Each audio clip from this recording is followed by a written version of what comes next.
Hello everyone and welcome back to our channel. Today we're going to be talking about voter eligibility. The two questions we want to answer in this video are A. Who is and who is not eligible to vote, and B. What are the problems that these people face? So with that in mind, let's get right into it.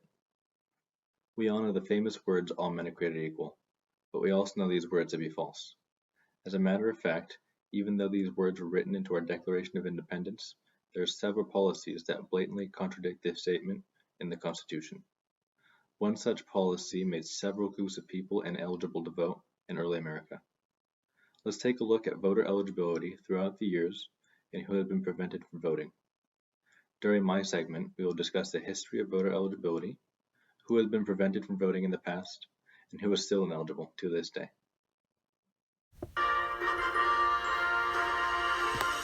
Since the beginning of American democracy, voting has been incredibly selective and just downright discriminatory. For 100 years after the formation of our country, Black folks, women, Native Americans, and immigrants were not allowed to vote at all. That's right, in the beginning of the United States, only white male landowners could vote. Other than minor differences varying from state to state, this did not change for several years. It was not until almost 100 years later that the civil rights activists began to unite. Both abolitionists and women's rights activists were the biggest groups to call for universal citizenship and voting rights. Black men finally gained the right to vote after the Civil War in 1870. Women gained the right to vote in 1920, and Native Americans in 1924 were granted both citizenship and the right to vote. The current voting process for immigrants is a bit complicated, so we'll take a more in-depth look at that a little bit later. While many groups have gained the right to vote over the years, there are still a lot of people who are currently ineligible to vote. The rest of our video will be primarily focusing on this. Some groups that we'll be discussing include felons, immigrants, and minors. And it's important to mention that even though the 15th Amendment states that voting rights cannot be denied based on race, to this day, several tactics are employed to prevent certain groups from voting. So now that I'm finished with my section, we're going to move on to Caesar's section, where we'll be discussing voting eligibility for U.S. citizens and non-U.S. citizens. Hi, I'm Cesar Fernandez, and I'm going to be going over the subject of U.S. citizens and non-U.S. citizens regarding their eligibility to vote. So let's start this off with a quote from Lyndon B. Johnson. "This right to vote is the basic right without which all others are meaningless. It gives people as individuals, control over their own destinies." At the end of the day, everyone's vote matters. And it's a well-fought right that, we've established, and it's essential to our way of life as American citizens. But can those who have no place to live or those who are not with us in America be part of the process? Absolutely they can, and I'm going to tell you why. So today I'm going to be explaining the categories behind the eligibility to vote as a U.S. citizen, whether you're at home or abroad, and also the eligibility for those who are non-U.S. citizens.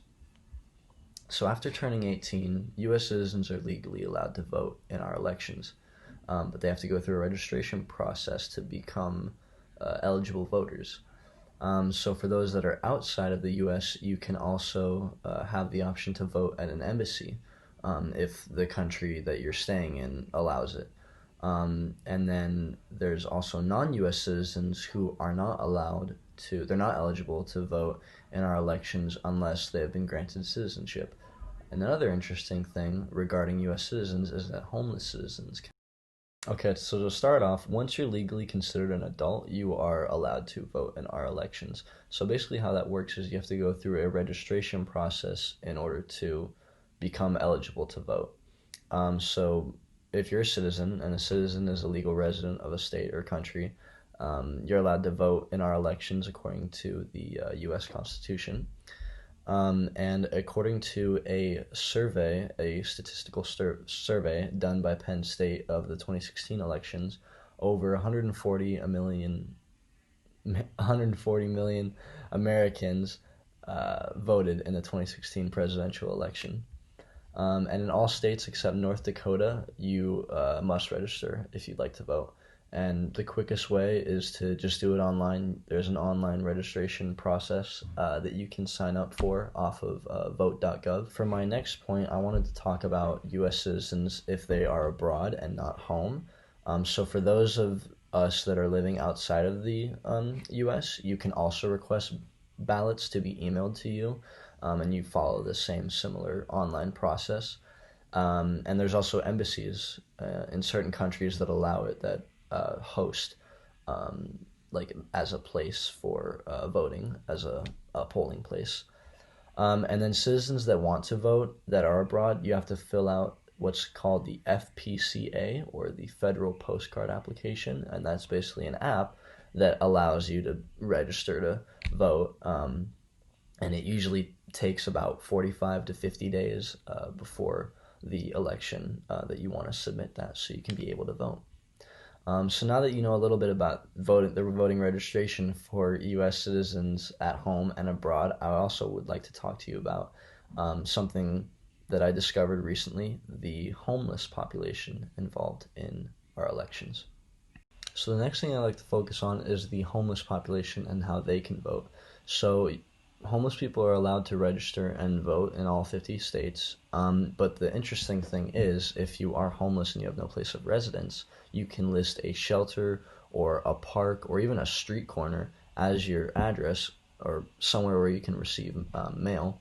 And there's also an organization called the National Coalition for Homelessness, and they assist a lot in helping homeless people be aware of the elections and how to vote in them, how to sign up.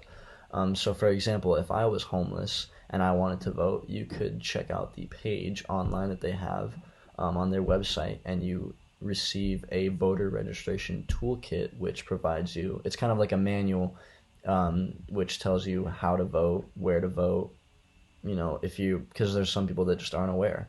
So the last point I wanted to go over was non-U.S. citizens and their eligibility to vote. So according to the Illegal Immigration Reform and Immigration Responsibility Act of 1996, non-U.S. citizens are banned from voting in any federal elections in all 50 states, such as this election this year.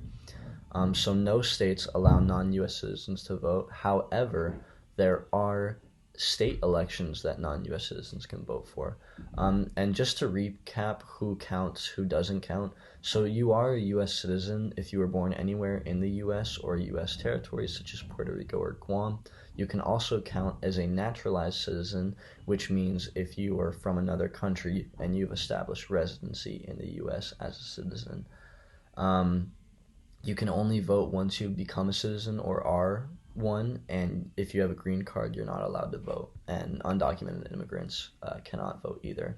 And this is according to findlaw.com. But there are some cities that, again, allow non-citizens to vote in state elections, and one of them is surprisingly San Francisco.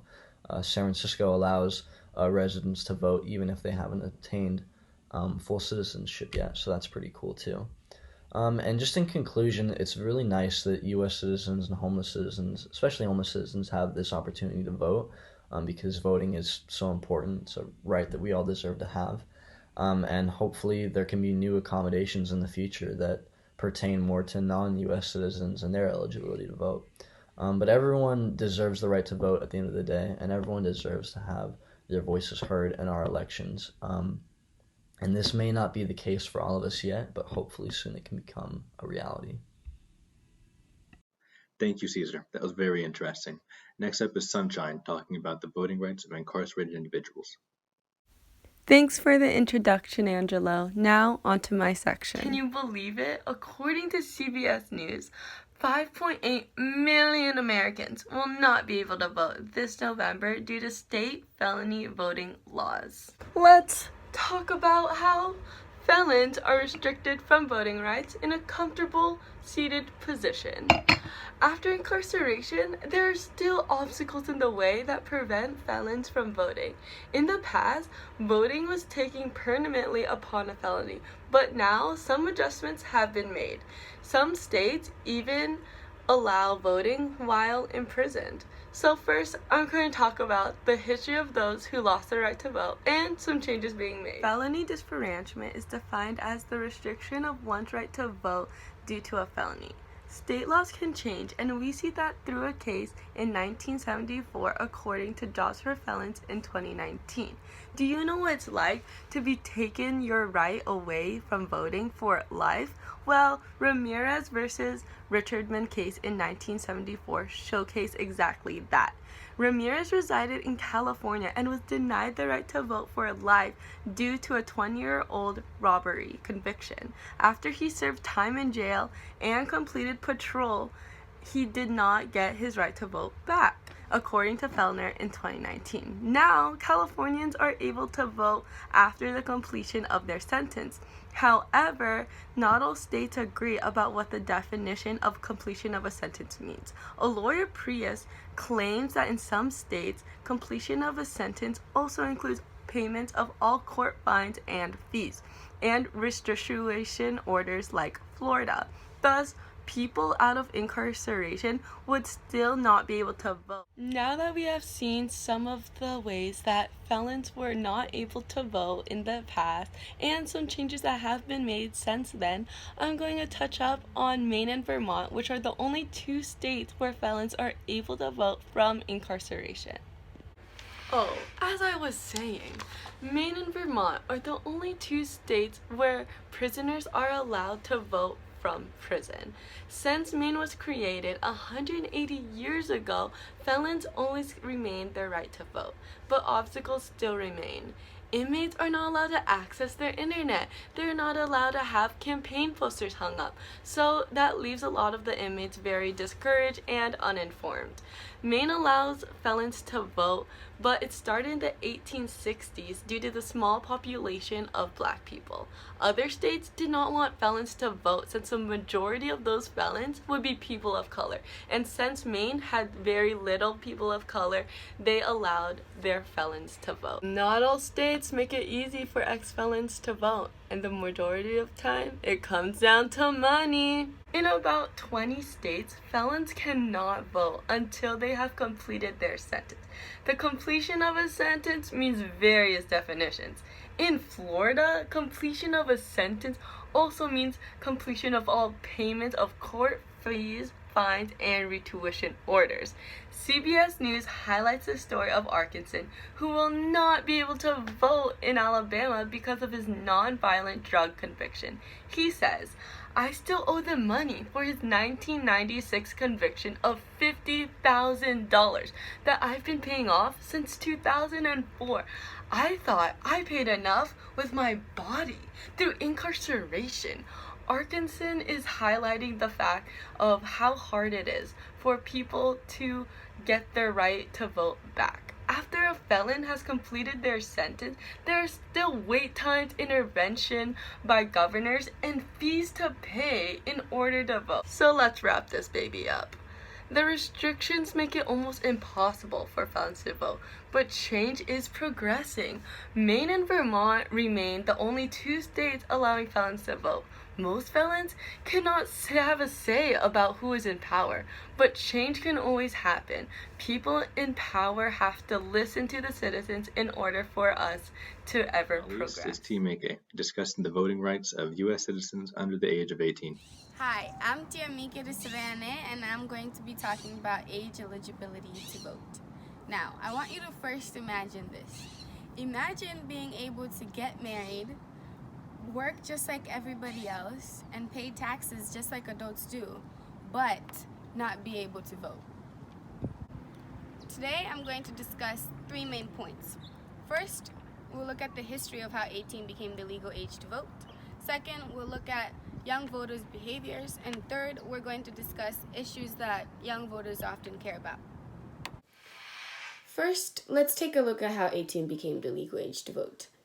As many of us know, 18 has not always been the legal age to vote. It was not until the Democratic Senator of West Virginia, Jennings Randolph, proposed a constitutional amendment, now known as the 26th Amendment, to lower the voting age.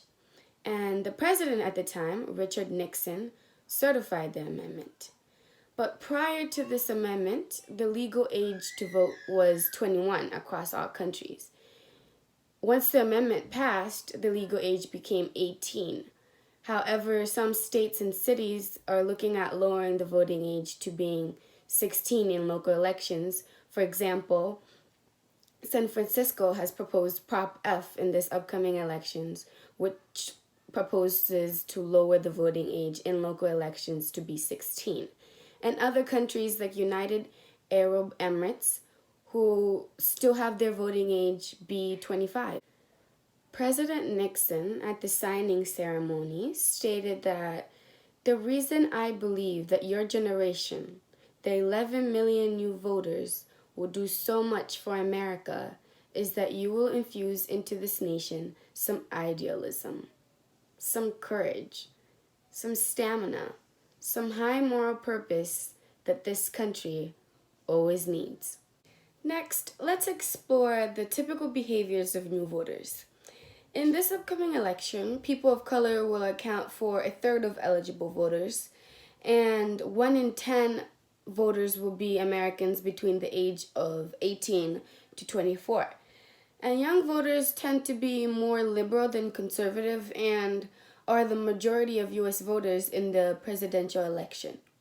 According to poll findings done by Forbes magazine, published on September 1st, 2020, the number of responders who plan to definitely vote in 2020, 62%, was nearly identical to poll findings in 2008, 63%, which turned out to be a watershed year of voter turnout that resulted in Barack Obama's first term and Democratic control of the Senate and the House. Next, let's explore the different topics that young voters are usually interested in. According to a poll done by Circle at Turfs, published on June 30th, 2020, 27% of young people aged 18 to 24 say that they have attended a march or demonstration.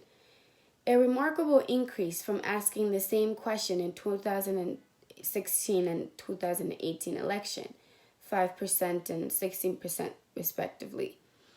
The biggest protests in our history are actually led by young people.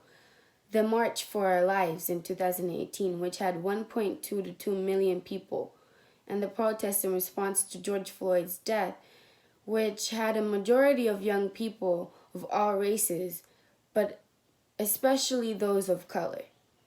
Lastly, I would like to mention that since the 26th Amendment was passed, young citizens have contributed to the primary election more than any other American and contribute a lot more than what people think.